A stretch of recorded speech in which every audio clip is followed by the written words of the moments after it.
Lo voy a recortar. Sí. Ah, bien.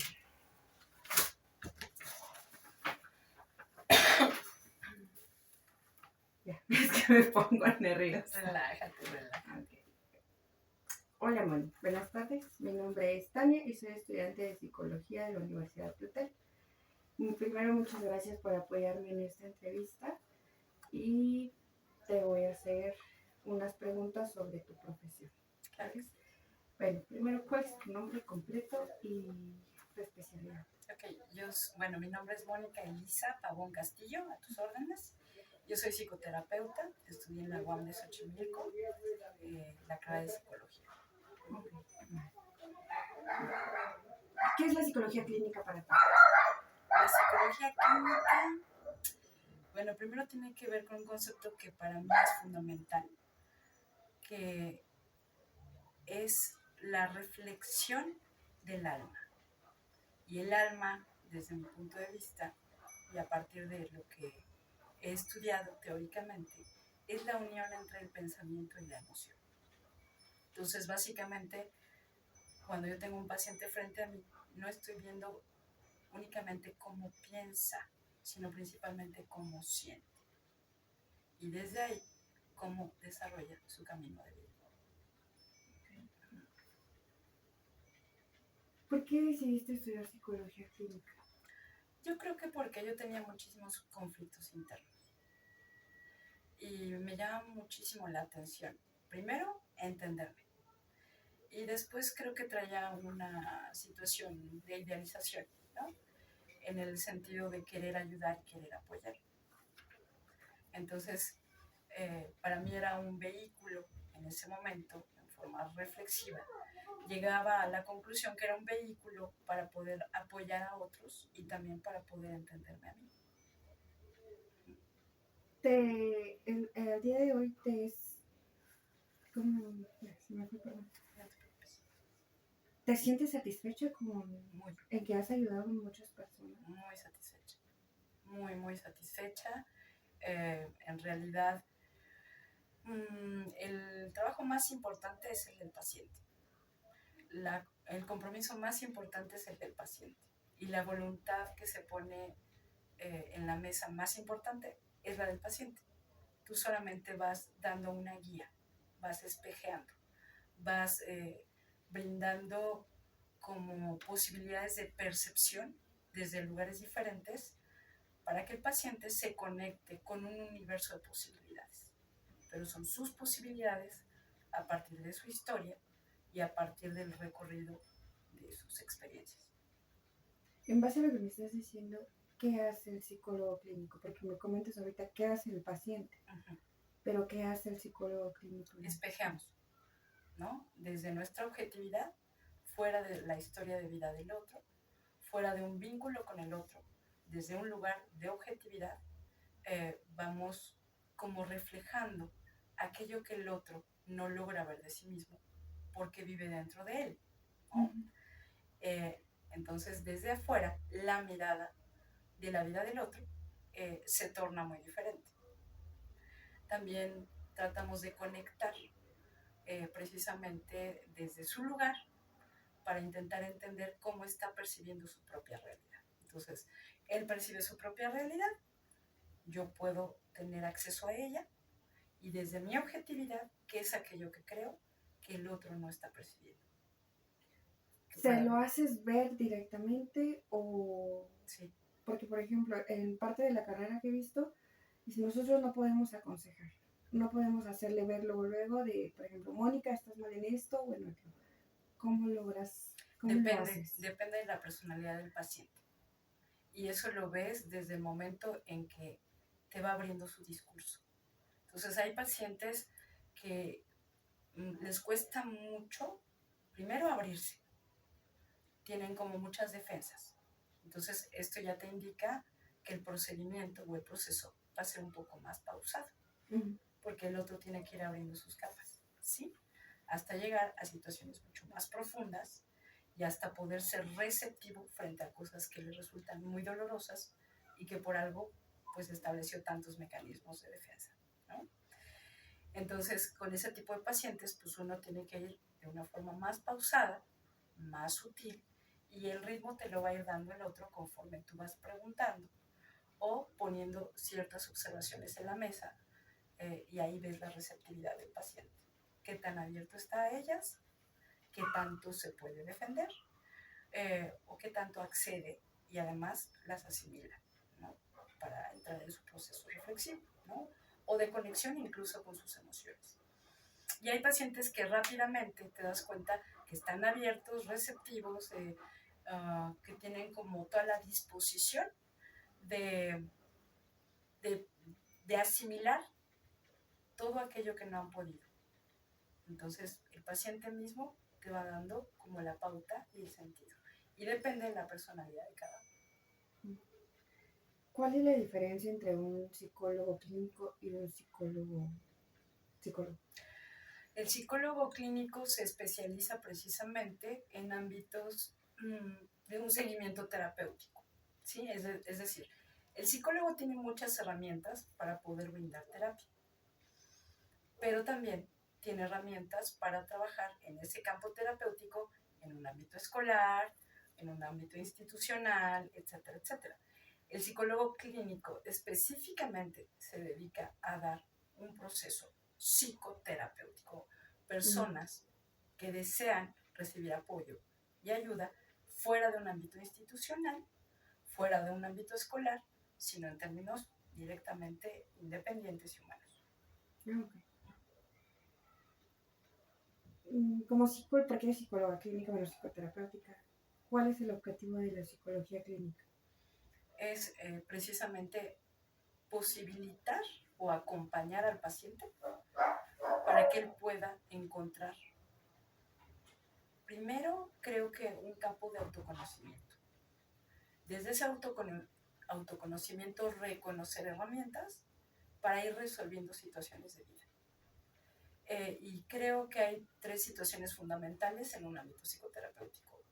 La primera es, va a haber cosas que puedas cambiar de ti, que puedas transformar.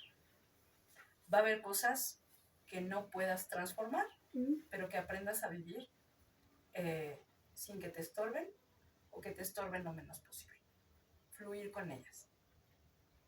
¿Sí? Entonces, es como la parte de la luz y la oscuridad en un ser humano. Yo lo veo desde ese lugar, ¿no? Entonces, yo tengo mi parte oscura, sí, la reconozco, sí, no la evado, trato de enfrentarla, aunque me dé miedo, aunque tenga prejuicios, aunque entre en ámbitos de lo moral, etcétera, etcétera, etcétera, pero al final esa parte es mía.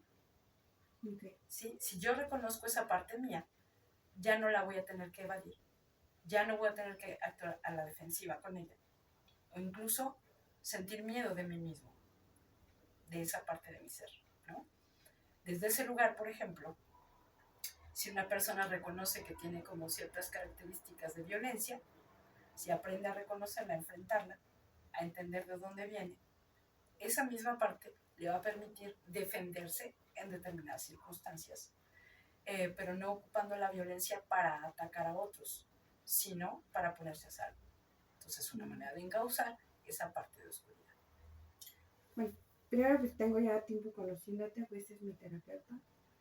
Y ahorita con todo lo que estoy escuchando, sabes que siempre he aprendido de ti. ¿Me puedes platicar de tu formación académica?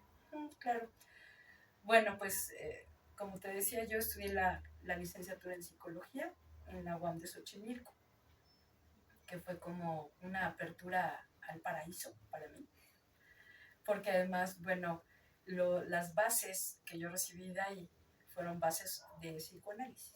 Todos mis docentes eran psicoanalistas, ¿no? En el campo de la psicología. Tuve otros docentes que eran antropólogos, etcétera, etcétera, pero precisamente la educación que yo recibí ahí fue ecléctica y eso me abrió universos maravillosos de comprensión, ¿no?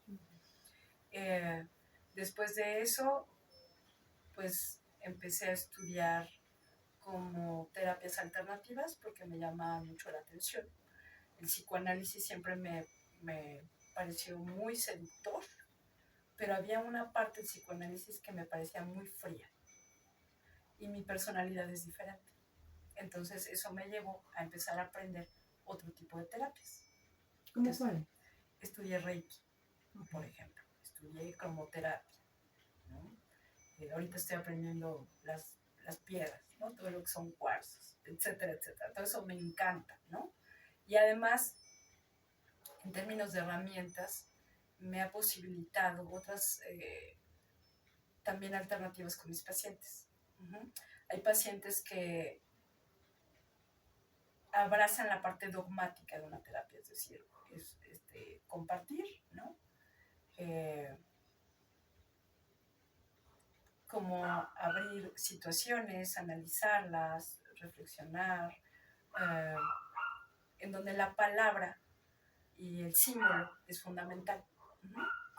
Pero hay pacientes que están dispuestos y abiertos a otras alternativas y que además a ellos les funciona. Porque a mí lo que más me interesa es que al paciente le funcione.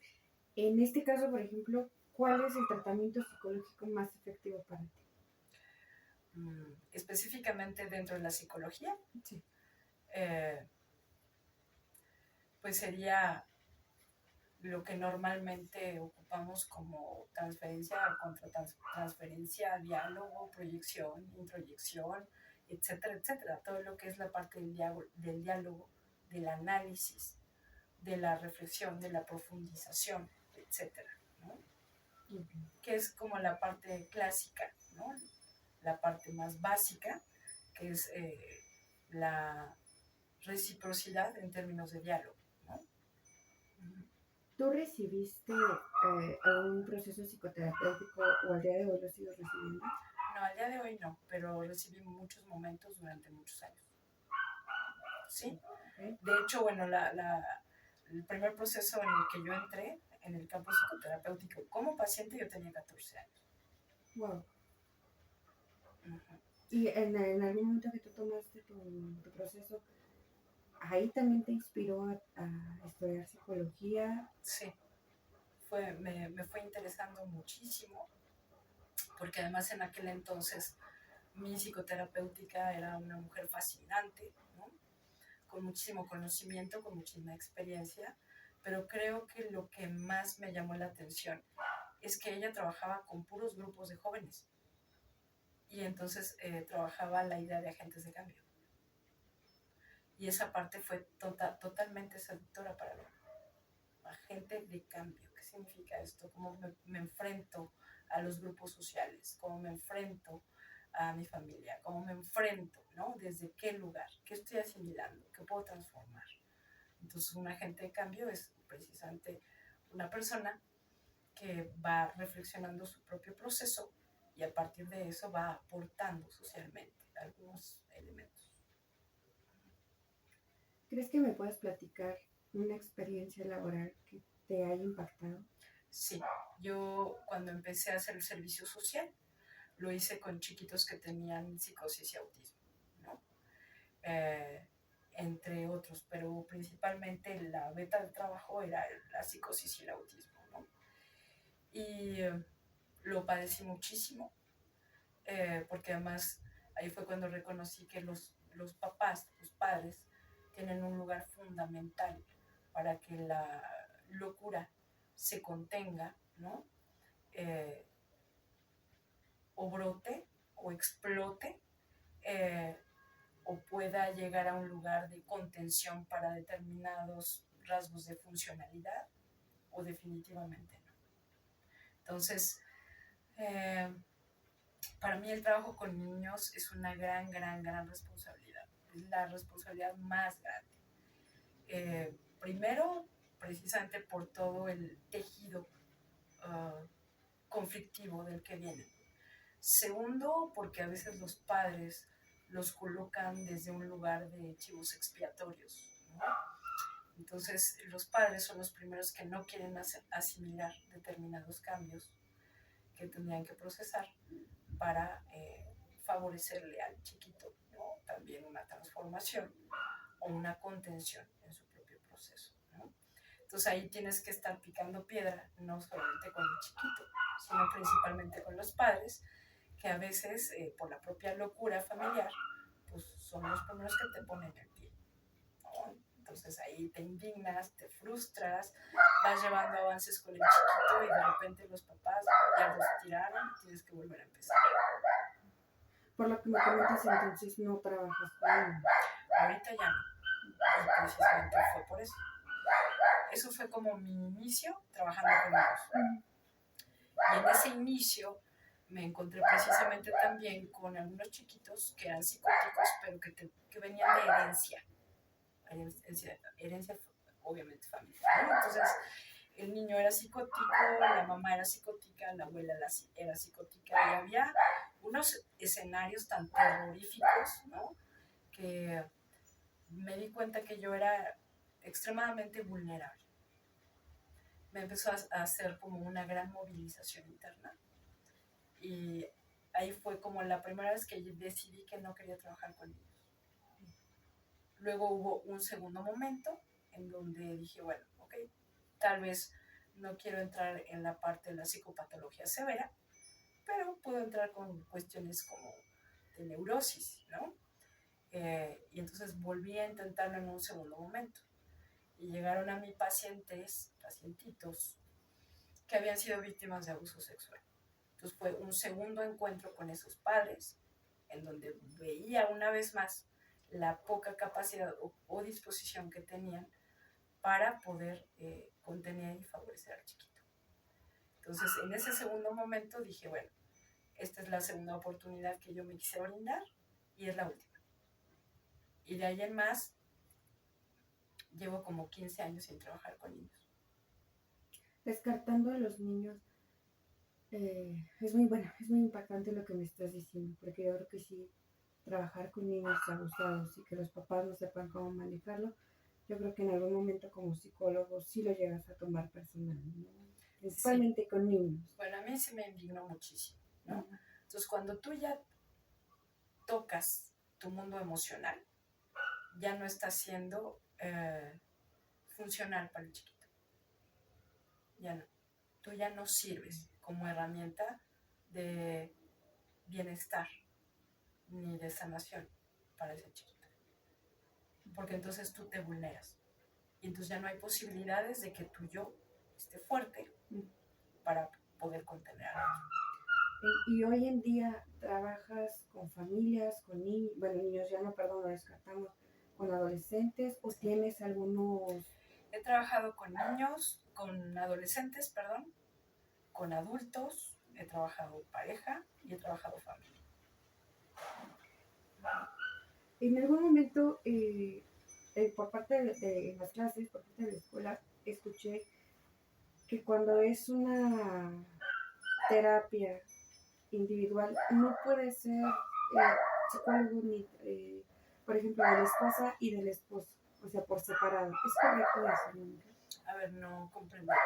Sí, por ejemplo, digamos, yo vine contigo a un proceso psicoterapéutico y decidamos que mi pareja decide también tomar un proceso.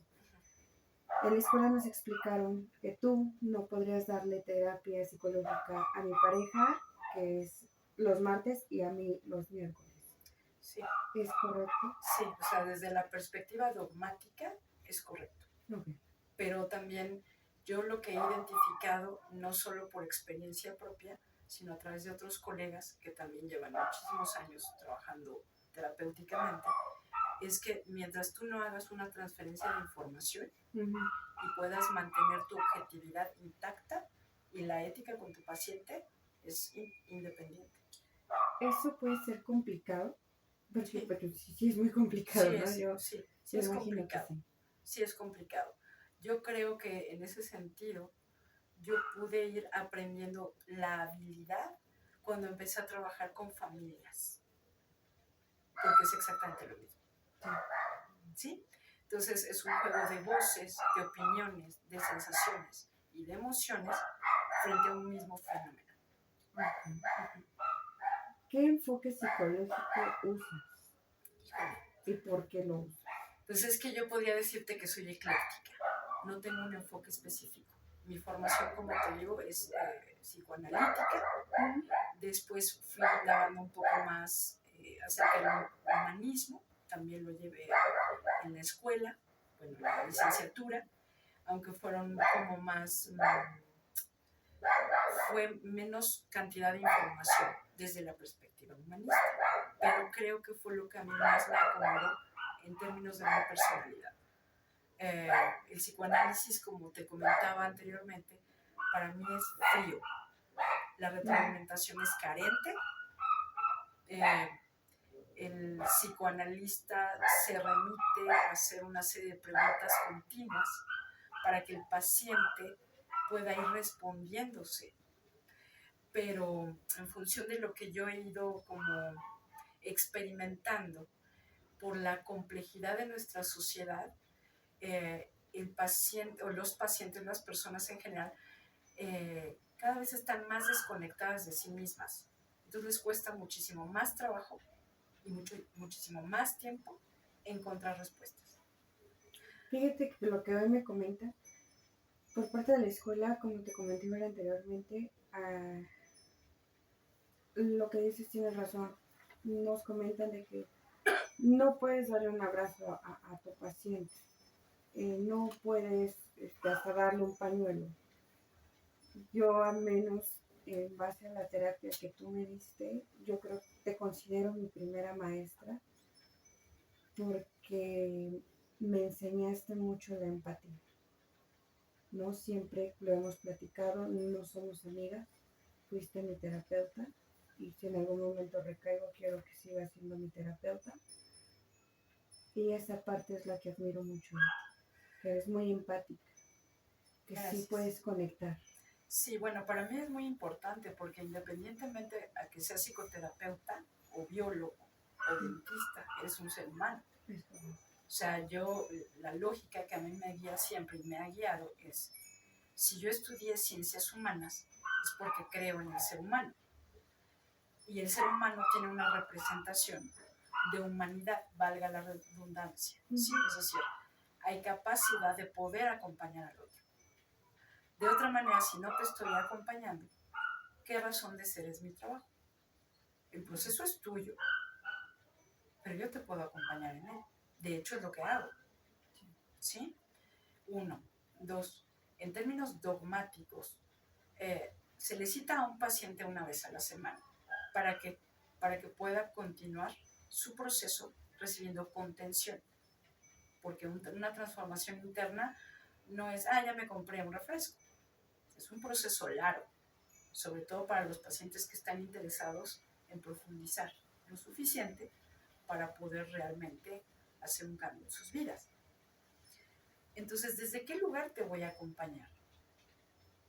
Si no tengo empatía, si no puedo conectar con lo que tú estás sintiendo, si no puedo reconocer quién eres tú, si solamente te estoy leyendo como si fueras un diagrama matemático, ¿no? ¿Cómo entonces te puedo conectar? ¿Cómo entonces te puedo contener? Desde ahí me parece absurda una serie de situaciones que implican los dogmas a nivel de ciertos pensadores o en términos de ciertos pensamientos o teorías que separan precisamente al ser humano. Entonces, ¿cuál es la razón de ser de un psicoterapeuta? Sí, porque no solo, según yo, no solo se trata de te escucho y te aconsejo, porque primero pues no te aconsejo, porque el paciente, entonces, es que él me aconsejó y en el papel del paciente yo creo en lo que tú me dices. Ahora bien, esto está dotado o nutrido por la cultura positivista, que fue la primera que se instaura para instituir o constituir el ámbito educativo o académico, ¿sí? Pero bueno, pues estamos hablando de siglos, ¿no? De siglos de diferencia, en donde el ser humano no debía de ser un ser humano, porque si no, entonces no podía aprender. Esa era la creencia y esa es la base del positivismo. Además de que, bueno, aquí entraríamos en ámbitos globales, ideológicos, económicos, políticos, entre otros, ¿no? Es decir, entre más humanidad le quito al ser humano, me resulta de mayor utilidad, porque entonces se vuelve objeto de conocimiento. Entonces, si tú para mí eres un objeto de conocimiento, de reconocimiento y de análisis, vuelvo a la pregunta inicial. Entonces, ¿para qué rayos estudié ciencias humanas? Si yo lo que hago es cosificar, ¿no? Cosificar, estudiar, analizar, cuadricular y encontrar toda la serie de letreros y de calificativos para nombrar al otro, pero no al otro sujeto, sino al otro objeto. Y a mí eso me hace cortocircuito, por mi esencia, por mi personalidad, por mi ideología y porque precisamente los preceptos bajo los que yo estudié tienen que ver con un ámbito ético. Si yo trabajo a través de objetos, la ética no tendría razón de ser. En todo esto que me mencionas, me surgió una pregunta. Cuando te llega un paciente con trastornos alimenticios, depresión o ansiedad, ¿cómo trabajas con esta problemática? Ahí yo entro precisamente. Lo primero que hago, porque en cuanto llega mi paciente, hago un reconocimiento general. ¿Por qué? Porque si es un paciente que está en una crisis importante, primero necesito sacarlo de la crisis, para después empezar a profundizar qué es lo que lo llevó a la crisis. Y ahí es donde yo ocupo otro tipo de terapias, como la herbolaria. Entonces, a partir de plantas que permitan bajar los niveles de ansiedad, para empezar entonces a meternos o a introducirnos en el ámbito de las heridas. ¿Consideras estos trastornos que te mencioné que son de origen orgánico o psíquico? Qué interesante pregunta. Yo creo que hay de los dos tipos, ¿sí? Igual que el autismo. Para mí tienen dos fuentes, una que puede ser orgánica y otra que puede ser psicológica o psíquica. ¿Utilizas manuales de diagnóstico? No. Hace mucho tiempo que dejé de utilizarlos, no me resultan funcionales. Me resulta como, ¿cómo decirte? Como muy estructurales. Uh-huh. Yo no soy una psicoterapeuta estructurada, para nada. Okay. Soy bastante flexible en términos teóricos y además a lo largo de 25, casi 30 años, que fui adquiriendo otras herramientas, que eran las que te comentaba, también me permitió como expandir mis posibilidades de percepción hacia el otro. Entonces tampoco protocolos de... No. Yo los dejé hace muchísimos años, no me gusta, porque entonces por estar haciendo un trámite administrativo, dejo de percibir a mi paciente. Por todo lo que me has comentado, entonces, bueno, tus técnicas ya no las mencionaste. ¿Te es suficiente la teoría con la que tú trabajas? Sí, yo creo que a lo largo de 30 años, las raíces teóricas se amalgamaron, las que para mí han sido funcionales. Y de ahí en más, pues es que pones en la mesa un montón de herramientas, es decir, desde tu intuición, desde el reconocimiento facial, la velocidad de la voz, el lenguaje corporal, pues ahí vas incluyendo un montonal de cosas ya, ¿no? Y ya en función de lo que el paciente te va abriendo, pues ya nada más vas como dando un mayor énfasis en determinadas problemáticas en donde dices, por aquí puedo empezar perfectamente bien a trabajar y de ahí se van abriendo un abanico de otra serie de situaciones. Como psicóloga y como persona, ¿qué esperas de una terapia?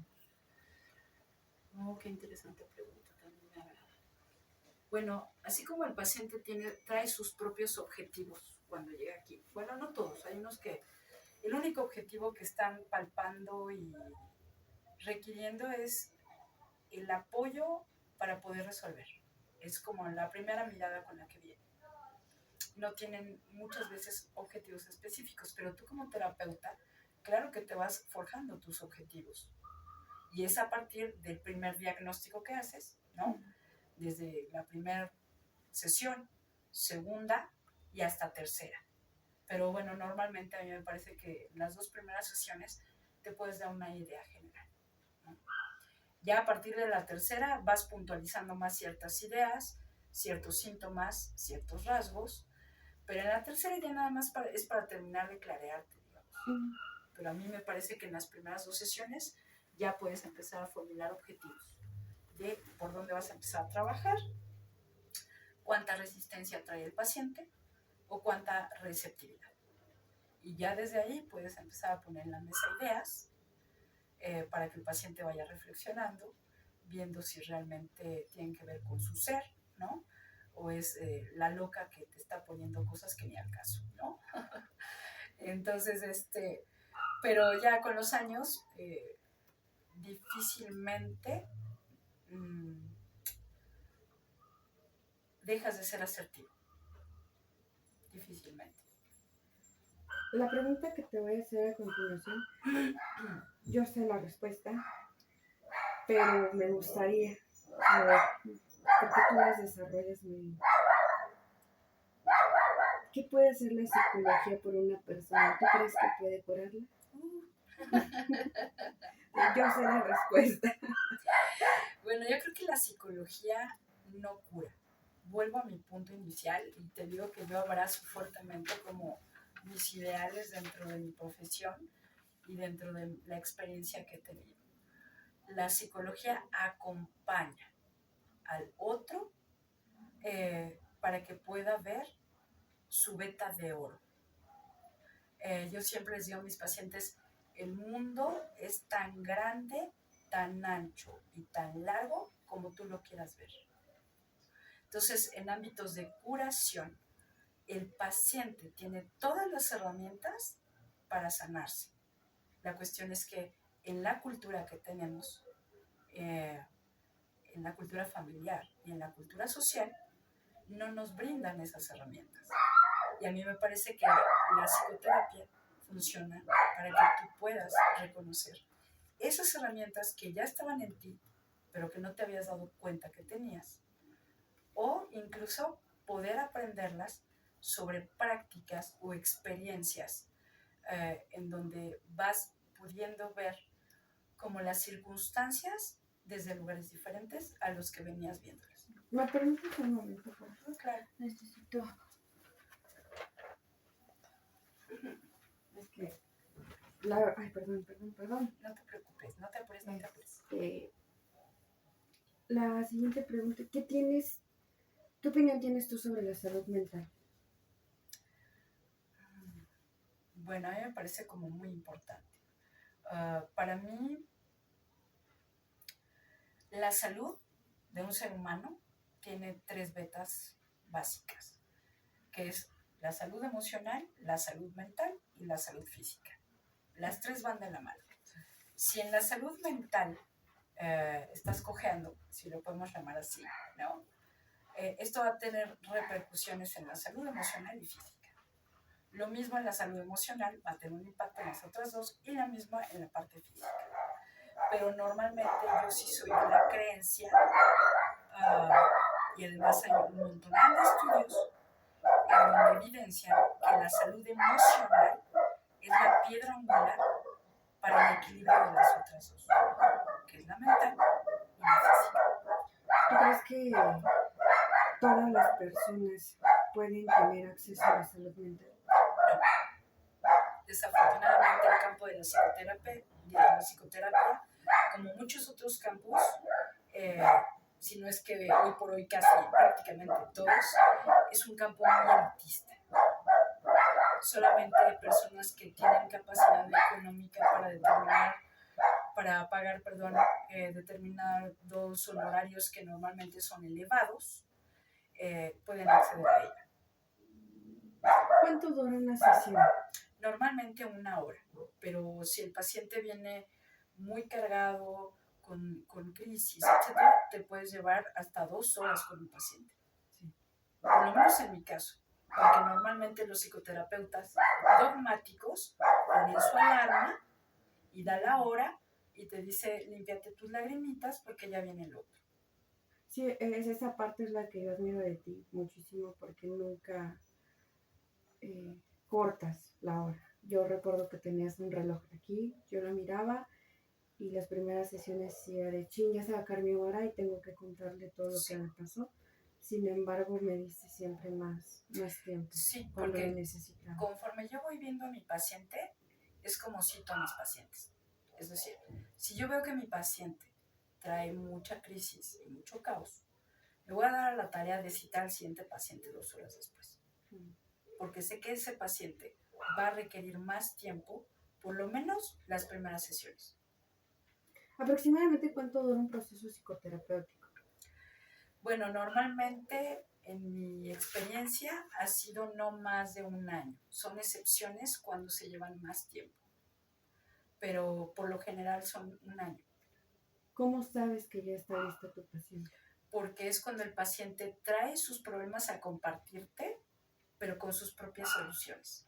Ya no está esperando a que tú abras un campo de posibilidades, de miradas, de visiones, de percepciones, sino que él mismo ya abrió su propio campo, ya no se instala desde los pensamientos limitantes de lo que no puede, de lo que no sabe, sino que echa mano de lo que ya descubrió que puede y que ya sabe. Esta pregunta también es personal y es como psicóloga. ¿Recomiendas los medicamentos? No. ¿Por qué? Primero, porque te coartan la sintomatología. ¿Sí? El paciente viene ya en otro canal, en la nube número 16, porque ya le dieron antidepresivos, ansiolíticos, antipsicóticos y todos los antis que uno se puede encontrar, ¿no? Y eso evidentemente transforma eh, la conexión con su mundo emocional, ¿no? ¿Cómo estás? Muy bien. ¿Y entonces de qué vamos a hablar? Pues no sé. Yo me siento muy bien. Por supuesto, ahí ya hubo toda una supresión de síntomas emocionales, físicos e incluso mentales, porque el ritmo, por ejemplo, con el Ritalin para los chicos que tienen trastorno de déficit de atención, pues ahí ya, o sea, el chico ya está en otro canal diferente, ya no te va a decir de cómo percibe la realidad como la percibía antes, ¿no? Su canal ya se ralentizó, digamos, que le hace muy bien, sí, le hace muy bien, yo no digo que no, en la vida práctica pues le funciona, pero al final la problemática de fondo, que es lo que a mí me interesa, ya se modificó. Y es a través de un químico externo al sujeto y a toda su composición.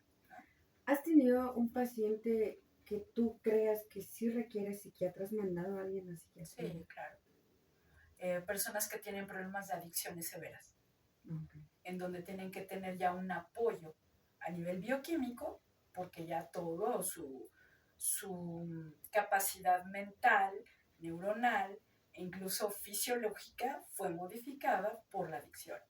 Hablamos de, por ejemplo, drogas como cocaína, marihuana, Piedra, etcétera, etcétera, etcétera. Ya es un lenguaje mayor, es decir, con todo y lo que tú puedas echar tu carne en el asador de todas tus herramientas teóricas, el otro ya está necesitando un apoyo bioquímico. Ese tú no lo puedes brindar. ¿Crees que un psicólogo debe ser imparcial? ¿En qué sentido?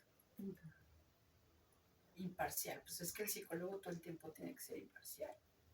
Es decir, tú no puedes ser su equipo. Eres su acompañante, pero es muy diferente que estar de su lado. Sí, claro, por ejemplo, te puede llegar un paciente y hablarte sobre la mamá o sobre la pareja o sobre el papá, ¿no? Y él siente que está mal y todo, entonces a eso me refiero. Aunque tú sabes que está mal, no estás de su lado o le haces ver, o sea, sabes que sí está mal en esto, pero tú también pasa Sí, eso. claro, o sea, yo tengo que indagar cómo está como su circunstancia de vida, eso es inevitable. Sí, porque por ejemplo, el paciente puede llegar y te puede dar su versión. No, y además el paciente puede llegar con su síntoma. Si trae una sintomatología y un perfil de víctima, por ejemplo, ¿no? Pues todo el tiempo va a sentir que está equivocado. ¿Sí? Y eso lo único que le hace es conectar con su estado de inseguridad interna, con un montón de miedos, con poca capacidad, perdón, de poder resolver, etcétera, etcétera, porque está en la postura de víctima. O si viene un paciente con características, perdón, narcisistas, pues es todo lo contrario. Yo todo el tiempo estoy en lo correcto y los demás están equivocados. Entonces yo necesito saber cómo está su circunstancia de vida, cómo es su núcleo afectivo, cómo responde laboralmente, escolarmente, etcétera, ¿no? Cómo percibe sus ambientes para entender desde qué lugar él está percibiendo y percibiendo sus realidades.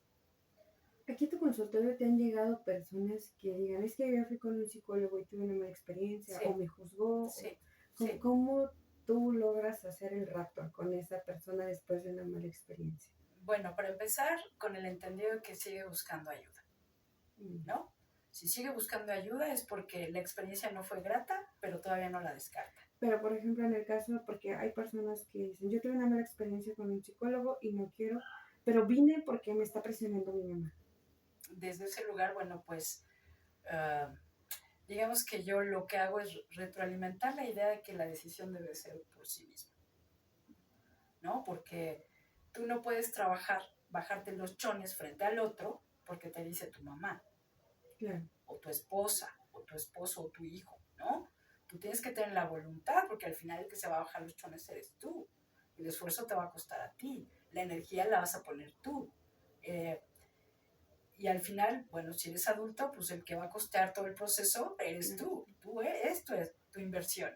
Fíjate que en esta parte, mi opinión personal, yo pienso que la depresión o tener problemas de salud mental es como tener la enfermedad del alcoholismo. Porque todos te pueden decir, te voy a ayudar, ve al psicólogo, te pago, pero hasta que tú no decidas, Siempre. No va a pasar. Siempre, siempre. O sea, yo, por ejemplo, que he tenido pacientes adolescentes y he tenido papás que vienen a intentar coercionarme, si lo puedo llamar de esa manera, para que el hijo vaya a la iglesia, por ejemplo, ¿no? Cosas así que me parecen ridículamente absurdas, ¿no? Pero ahí es donde te das cuenta que ni siquiera los papás entienden bien lo que es un proceso psicoterapéutico. Entonces mi labor o mi tarea es decirles precisamente que el proceso de su hijo no tiene que ver con que acceda o no ni a sus creencias, ¿no?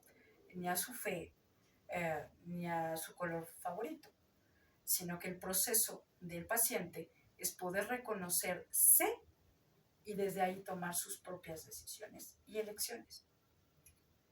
La pregunta que también que viene a continuación, me respondiste en parte hace un momento, hace unos minutos,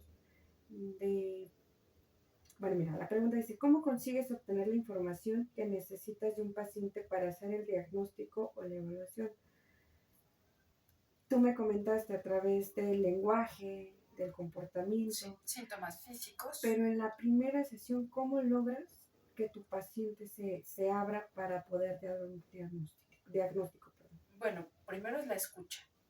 Cuando un paciente llega porque quiere hacerlo, porque está buscando la ayuda, normalmente es porque tiene mucho que decir, porque viene desbordado.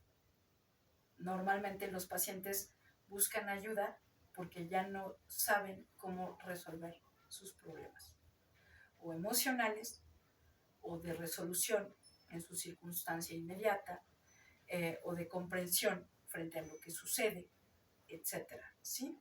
Seguimos hablando de los tres campos que te comentaba, porque mi visión siempre está en esos tres campos, mental, emocional y físico. Entonces, normalmente el paciente en primera vez siempre va a venir a platicarte del huevo y quién lo puso. Donde titubean es no sé por dónde empezar, si por lo que me pasó hace 30 años o por lo que me pasó hace una semana. Entonces, ahí es donde yo le doy carta abierta a mi paciente, es decir, tú puedes comenzar por donde tú quieras, por lo que creas que es más importante para ti. Sí, porque hay personas que dicen, no, yo tengo el problema de ahorita, tengo este problema. Y muchas personas no quieren acudir al psicólogo principalmente porque escarbas del pasado. Sí. Entonces esa opción que tú das, pues la verdad es muy, muy buena. Pues es que básicamente desde la primera sesión tú haces contención, es decir, Ujú. desde el momento en que le estás prestando escucha al otro, desde ahí el otro se siente contenido, ¿sí? Porque te conviertes, si lo podemos llamar desde un lugar como bastante desagradable, pero que es muy real, tú te conviertes en un bote de basura. O sea, todo lo que te está enfermando, vomítalo. En este momento, en esta hora, en estas 2 horas, tú vomítalo. De ahí, entonces yo voy a escarbar y voy a ver qué fue lo que te hizo daño, digamos así. Okay. ¿Sí? Pero desde la primera sesión, el paciente dice, ya. Oye, ¿y por qué? ¿Cuál es el problema por el que mayormente vienen tus pacientes? Problemas familiares y problemas de depresión. Son los 2 principales problemas que yo atiendo normalmente, por lo menos en la última década. Aparte de los niños con los que no trabajas, ¿tú aceptas trabajar con todos los pacientes que acuden a tu consulta? No. ¿Cómo No. cuáles rechazas? Las psicopatologías severas yo no las trabajo por cuestiones bien prácticas. La primera, porque si un paciente entra en brote, yo no tengo la complexión ni tengo el peso para contener. Y si un paciente entra en brote, puede pasar cualquier cantidad de cosas. La segunda es porque no trabajo con medicación. Y desde ese lugar, pues el paciente puede estar acompañado con un psiquiatra, ¿no? Pero tampoco me garantiza que esté tomando la medicación. Entonces, a reserva de que haya un cobijo o una contención familiar y que la familia esté comprometida con el paciente, yo no trabajo así. Yo no trabajo con pacientes con psicopatologías severas por eso. Si una persona que no es tu paciente va llegando por primera vez, pero está en crisis y te dice, ¿sabes qué? No tengo dinero para pagarte, ¿tú lo atiendes? Yo lo atiendo. ¿Solo en esa consulta o todo su proceso? Por ejemplo, puede estar en una crisis económica muy, muy grande, pero también necesita mucho apoyo. Híjole, Tania, lo que pasa es que mis lineamientos éticos son como bien diferentes. Es decir, yo trabajé mucho tiempo en la sierra y ahí la gente no trae los fajos de dinero. Claro. La gente te paga con manzanas y te paga con lo que puede pagarte. Te trae una gallina, ¿no? Etcétera. O sea, con lo que está en su nicho de posibilidad es con lo que te paga. Entonces, desde ese lugar, como yo trabajé en lugares con muchísima precariedad, para mí, yo no condiciono el precio de lo que yo cobro a brindar la ayuda. Entonces, si en la primera sesión el paciente no lo puede pagar, pero le interesa el proceso, lo negociamos. ¿Qué capacidad de pago tienes? Porque va a ser una vez a la semana, por lo menos. Porque puede haber un paciente que venga como con síntomas de depresión muy severos y ahí voy a tener que citar 2 veces por semana, por ejemplo, ¿no? Si el paciente me dice, es que yo te puedo pagar 150 pesos la sesión, está bien. ¿Por qué? Porque mi apuesta es que ese paciente se va a ir recuperando y eso le va a ir abriendo nichos de posibilidades. Desde ese lugar, entonces, cuando mi paciente tenga la posibilidad de costear lo que yo cobro, me lo pagará. Y es un volado que me aviento, porque hay pacientes que se van y no regresan. Sin embargo, esa es mi parte ética, ese es mi compromiso conmigo misma. Yo nunca niego el apoyo a nadie. Sí. A nadie. ¿Has tenido que recurrir a algún otro especialista como apoyo al proceso de recuperación de un paciente? Sí, por supuesto, psiquiatras. Y eso cuando no hay contención familiar y el paciente está excesivamente desbordado. Y desde ese lugar yo de cualquier manera no puedo trabajar porque además el paciente está en riesgo continuo. Claro. Entonces ahí cuando veo que, por ejemplo, no, la depresión que tiene no es una depresión que se pueda tratar desde la herbolaria, sino ya es una depresión crónica muy severa, es cuando entonces llego a remitir con psiquiatra, pero ha sido muy rara la vez, afortunadamente. Esta pregunta sí es muy interesante porque al día de hoy, digo, soy estudiante de psicología, pero sí me llama mucho la atención. ¿Cómo logras no desarrollar sentimientos de afecto hacia otras personas? Porque mi objetivo todo el tiempo es ir viendo el desarrollo de la persona y cómo va resolviendo su vida. Es decir, en ese sentido yo no hago composiciones de alianza, ¿sí? Yo no me alío a mi paciente. A mí lo que me interesa es que mi paciente pueda por sí mismo irse adelante y hacer un reconocimiento de su vida, de las posibilidades que tiene, de cómo puede cambiar su mirada del mundo o su percepción de realidad. Y desde ahí ser activo para tomar decisiones y acciones de cambio. ¿Cómo manejas tus ideas personales para no proyectarlas en el paciente? Ay, qué pregunta tan interesante. Bueno, es que en realidad mis ideas personales pues no las puedo poner tanto en la mesa, a menos que haya una situación que el otro esté vivenciando, que no logre reconocer con otras herramientas, desde otra posición, y puedo traer a escena un ejemplo de alguna experiencia. Y desde ahí el paciente ver qué puede tomar, que le pueda ceder, ¿no? Pero es más bien como un poco de retroalimentación más que otra cosa, más que compartirle de, oye, pues mira, yo pienso que deberías de bajarle no sé, no se me ocurre ahorita, deberías de irte a dormir a las 8 de la noche. No, pues tú tienes que decidir a qué hora te vas a ir a dormir. Sin embargo, te puedo exponer que hace 20 años yo dormía a tal hora y me dio un impacto fuertísimo en el corazón, por ejemplo, ¿no? Entonces, de ahí, bueno, ¿qué te sirve a ti, no? Más bien desde ese lugar, como desde un lugar de espejeo en términos de experiencias transitadas o de consecuencias transitadas y ver si al otro le puede servir eso o no en sí la misma experiencia o no en sí la misma reflexión, pero sí que lo conecte con, entonces a mí esto me podría generar algún problema físico, por ejemplo, no del corazón, pero tal vez de otra cosa. Desde ahí sería como lo que yo podría brindar, ¿no? Bueno, pues muchas gracias por la entrevista. Nada más tengo una última petición. ¿Qué mensaje le darías a los estudiantes de psicología de esta generación? Híjole, qué fuerte postura, porque hoy por hoy lo que les están brindando a ustedes en términos cognitivos es muy interesante. El problema es que no les están brindando la parte humana, ¿sí? Normalmente los preparan para ser como robots frente a un objeto de estudio, pero no como un ser humano frente a otro ser humano que puede tener herramientas para ceder al otro las posibilidades de transformación.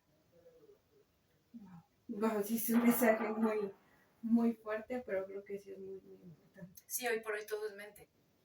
Mente, mente, mente, mente, mente. No, es que la psicología no es mente. La psicología, el concepto de psicología viene de la palabra psique, y psique significa alma. Fíjate que ahorita que mencionas esto, la mayoría, bueno, muchas gracias, Mónica. Muchas gracias por la entrevista, por tu tiempo. Me llevo mucho aprendizaje. Tengo tiempo de conocerte y te he aprendido no solo como mi terapeuta, sino como maestra también. Eres una gran persona, eres una gran psicóloga, porque hoy yo estoy aquí haciendo esta entrevista gracias a nuestro proceso, al proceso que tú me diste. Muchas gracias. No, pues gracias a ti. Fue un honor trabajar contigo.